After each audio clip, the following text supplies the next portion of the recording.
Islam sebagai agama yang sempurna dan lengkap telah menetapkan prinsip-prinsip dalam penjagaan keseimbangan tubuh manusia. Sedangkan sehat adalah kondisi fisik di mana semua fungsi berada dalam keadaan sehat. Dalam membahas materi ini, tentu saja topik pertama yang harus dibahas adalah mengenai manusia itu sendiri. Menurut agama Islam, manusia merupakan makhluk yang paling sempurna, baik dari wujud fisiknya maupun rohaninya. Hal-hal yang diperlukan dalam proses penciptaan manusia adalah sebagai berikut. Yang pertama, manusia diciptakan oleh Allah dengan proses yang sangat menakjubkan. Hal ini tercantum dalam Quran Surat Al-Mu'minun ayat 12-14, yang artinya, dan sesungguhnya kami telah menciptakan manusia dari suatu saripati atau berasal dari tanah. Kemudian kami jadikan saripati itu air mani yang disimpan dalam tempat yang kokoh atau rahim. Kemudian air mani itu kami jadikan segumpal darah. Lalu segumpal darah itu kami jadikan segumpal daging, dan segumpal daging itu kami jadikan tulang belulang. Lalu tulang belulang itu kami bungkus dengan daging. Kemudian kami jadikan dia makhluk yang berbentuk lain. Maka Maha Suci Allah, pencipta yang paling baik. Yang kedua adalah selama hidupnya manusia mengalami beberapa masa. Hal ini dijelaskan dalam Quran Surat Al-Hajj ayat 5.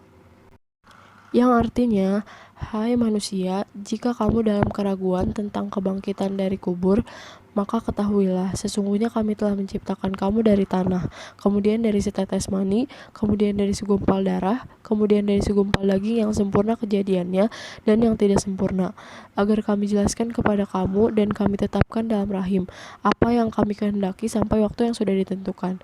Kemudian kami keluarkan kamu sebagai bayi, kemudian dengan berangsur-angsur kamu sampailah kepada kedewasaan, dan di antara kamu ada yang diwafatkan dan ada pula di antara kamu yang dipanjangkan umurnya sampai pikun, supaya dia tidak mengetahui lagi sesuatu pun yang dahulunya telah diketahuinya. Dan kamu lihat bumi ini kering, kemudian apabila telah kami turunkan air di atasnya, hiduplah bumi itu dan suburlah dan menumbuhkan berbagai macam tumbuh-tumbuhan yang indah. Yang ketiga adalah kemuliaan yang Allah berikan kepada manusia. Yang pertama adalah diangkat menjadi khalifah di muka bumi. Hal ini dijelaskan dalam Quran Surat Al-Baqarah ayat 30-32. Yang artinya, dan ingatlah ketika Tuhanmu berfirman kepada malaikat, sesungguhnya aku hendak menjadikan seseorang khalifah di bumi. Mereka bertanya tentang hikmah ketetapan Tuhan itu dengan berkata, adakah engkau ya Tuhan kami hendak menjadikan di bumi itu orang yang akan membuat bencana dan menumpahkan darah berbunuh-bunuhan? Padahal kami senantiasa bertasbih dengan memujimu dan mensucikanmu. Tuhan berfirman, sesungguhnya aku mengetahui akan apa yang tidak kamu ketahui. Yang kedua adalah diberikan bentuk yang terbaik. Hal ini dijelaskan dalam Quran Surat At-Tin ayat 4. Yang artinya, sungguh kami telah menciptakan manusia dengan sebaik-baik ciptaan dan seindah-indahnya rupa. Hal ini juga dijelaskan dalam Quran Surat At-Tagabun ayat 3. Yang ketiga adalah dilengkapi dengan perangkat yang menunjang. Hal ini dijelaskan dalam Quran Surat As-Sajdah ayat 8-9 dan Quran Surat Al-Isra ayat 70. Yang keempat adalah diberikan kekuasaan untuk menundukkan alam. Hal ini dijelaskan dalam Quran Surat Al-Jathiyah ayat 12-13, yang artinya, Allah lah yang menundukkan lautan untukmu supaya kapal-kapal dapat berlayar padanya dengan seizinnya, dan supaya kamu dapat mencari karunia-Nya, dan mudah-mudahan kamu bersyukur. Dan Dia telah menundukkan untukmu apa yang di langit dan apa yang di bumi semuanya, sebagai rahmat daripadanya. Hal ini juga dijelaskan dalam Quran Surat Luqman ayat 2. Topik selanjutnya yaitu mengenai bekal hidup manusia. Yang pertama adalah potensi jasmani. Allah menciptakan jasad yang membutuhkan makanan dan minuman, agar jasad tersebut tumbuh dan berkembang sebagaimana ia juga membutuhkan pakaian dan tempat tinggal. Mengenai potensi jasmani ini juga dijelaskan dalam Quran Surat Al-Mulk ayat 15, Quran Surat Ibrahim ayat 32-34 dan Quran Surat Al-Jathiyah ayat 13. Yang kedua yaitu potensi akal.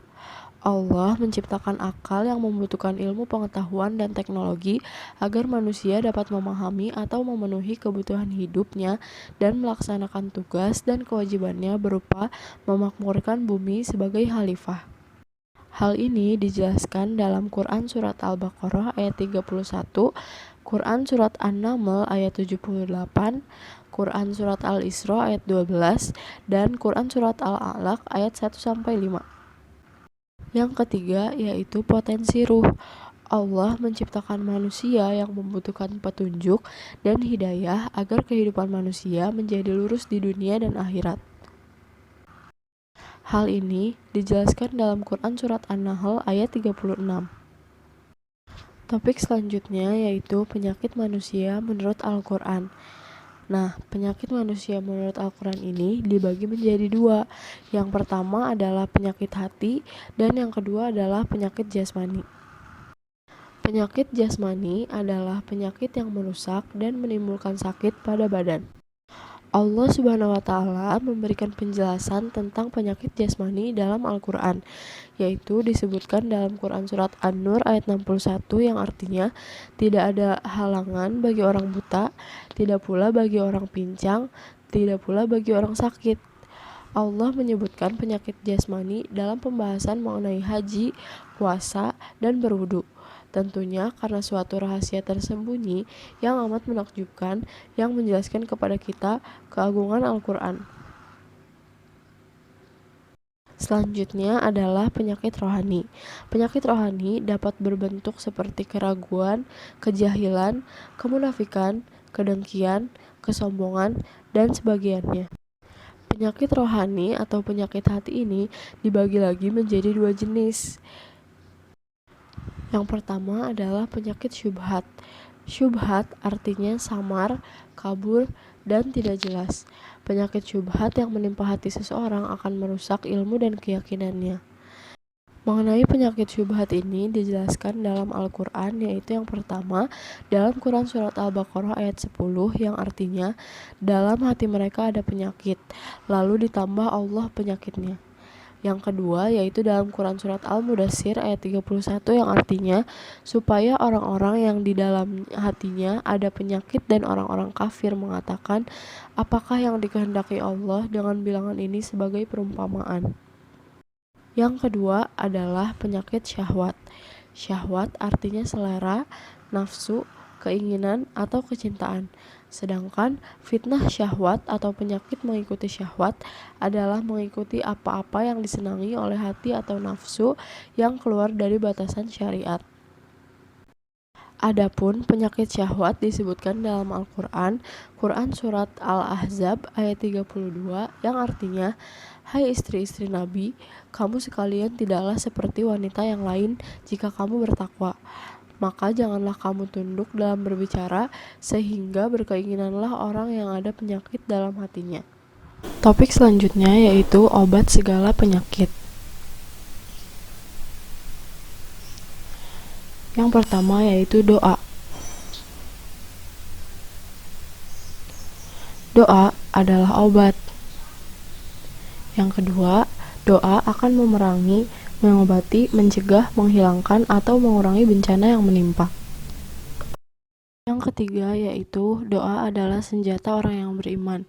Hal ini dijelaskan dalam hadis riwayat Al-Hakim dalam sahihnya dari Ali bin Abi Thalib yang artinya doa adalah senjata kaum mukmin dan tiang agama serta cahaya langit dan bumi.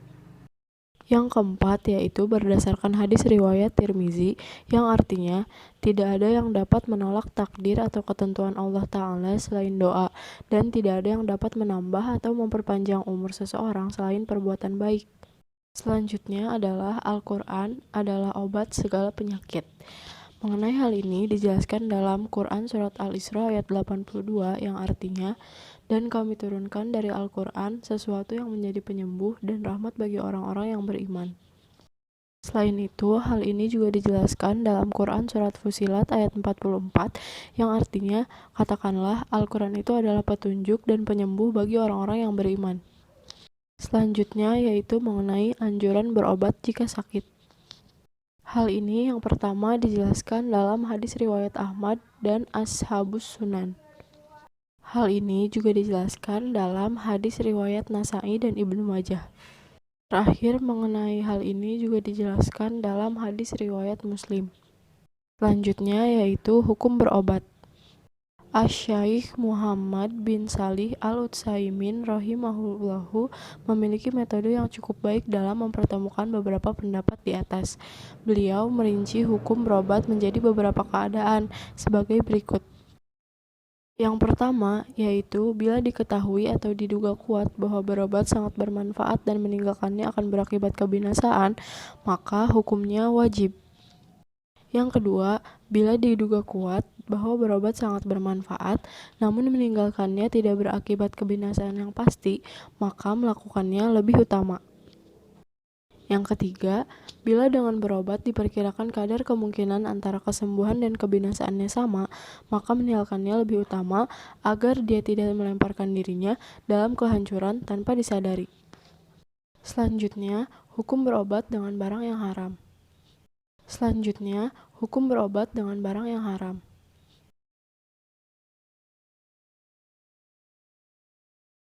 Selanjutnya adalah dasar larangan.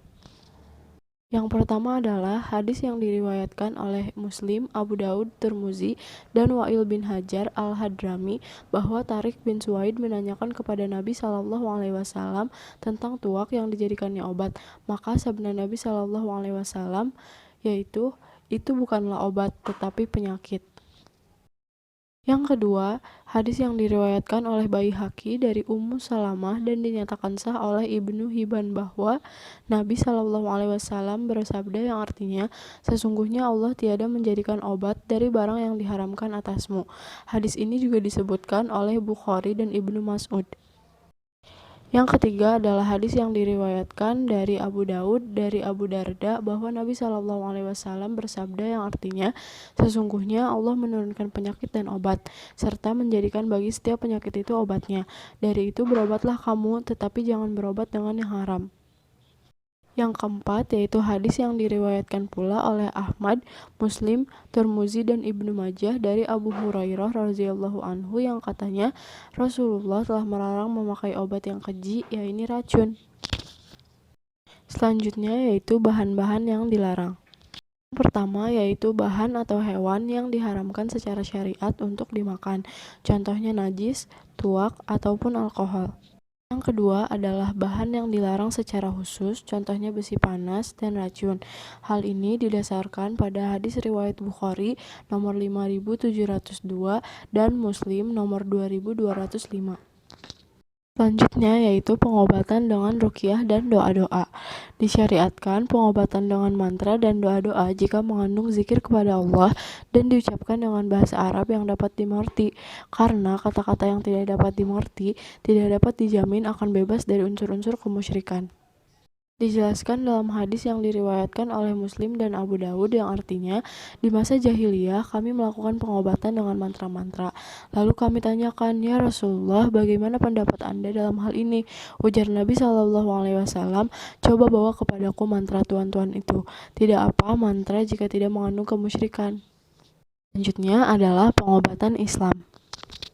Mengenai pengobatan Islam, yaitu sesuai tuntutan syariah sumber utamanya adalah Al-Quran dan hadis.